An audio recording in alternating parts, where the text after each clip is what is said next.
बहुत से भाई बहनों का ये सवाल होता है कि क्या हम एक तरफा तलाक ले सकते हैं। देखिए, मेरा हमेशा कोशिश ये रहती है मेरी हर इंटरेक्शन के अंदर कि जितना हो सके अपनी शादी को बचाइए। मनमुटाव सभी में हो जाते हैं, आपसी प्यार प्रेम से, समझौतों से, रिश्तेदारों की, समाज की मदद से कोशिश कीजिए कि आपकी शादी बच जाए। लेकिन कई बार स्थितियां बहुत विपरीत हो जाती हैं, ऐसा पॉसिबल नहीं होता है। तब होता क्या है कि मान लो हस्बैंड डिवोर्स देना चाहता है, बीवी नहीं देना चाहती, या इसका उल्टा बीवी देना चाहती है, हस्बैंड ने डिवोर्स देना चाहता, तो अगला वाला पार्टनर बहुत फंस के खड़ा हो जाता है। तो यहाँ पे सवाल उठता है कि क्या हम एक तरफा तलाक ले सकते हैं। तो जी हाँ, आप एक तरफा तलाक भी ले सकते हैं, लेकिन उसकी कुछ कंडीशंस हैं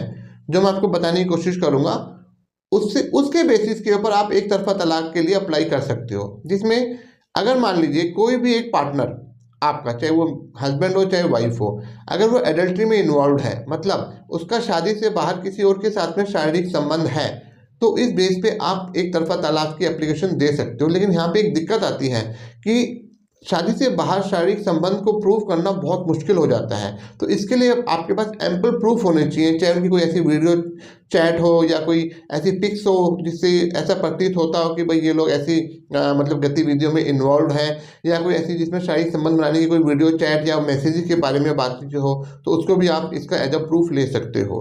दूसरा, अगर मान लीजिए कोई भी एक पार्टनर मिसिंग है, उसका कोई पता नहीं चल रहा है, बहुत कोशिश कर ली और उसकी मिसिंग को हुए भी 7 साल हो चुके हैं, तो ये भी आपका एक ग्राउंड बनता है एक तरफा तलाक का। अगर मान लीजिए हस्बैंड में से या वाइफ में से कोई भी फिजिकली इनकेपेबल है, मतलब कि वो शारीरिक संबंध बनाने में इनकेपेबल है, आगे बच्चे पैदा करने में इनकेपेबल है, या कोई मेंटली रूप से वो इंसेन है, जैसे मानसिक रूप से वो कमज़ोर है, या कॉमन वर्ड में बोले कि पागल है, तो इस बेसिस पे भी कोर्ट आपको एक तरफा तलाक लेने की अनुमति देती है। और अगर हम आगे चल के इसमें बारे में बात करें कि अगर कोई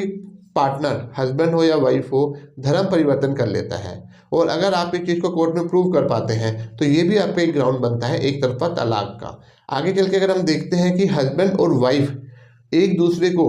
इतना ज़्यादा उनके बीच में वायलेंस हो चुका है कि कोई भी एक पार्टनर दूसरे पार्टनर को फिजिकली और मेंटली इतना क्रुएल्टी से टॉर्चर कर रहा है कि असहनीय हो रहा है, चाहे वो मारपीट हो, गाली गलौच हो, ताने मारना हो, या किसी चीज़ को लेकर उसको प्रताड़ित करना हो, तो ये भी आपका ग्राउंड बनता है एक तरफा तलाक का। इस तरीके से, लेकिन इन चीज़ों को आपको प्रूव करना पड़ेगा, तो आपको एक तरफा तलाक इसके अंदर मिल सकता है।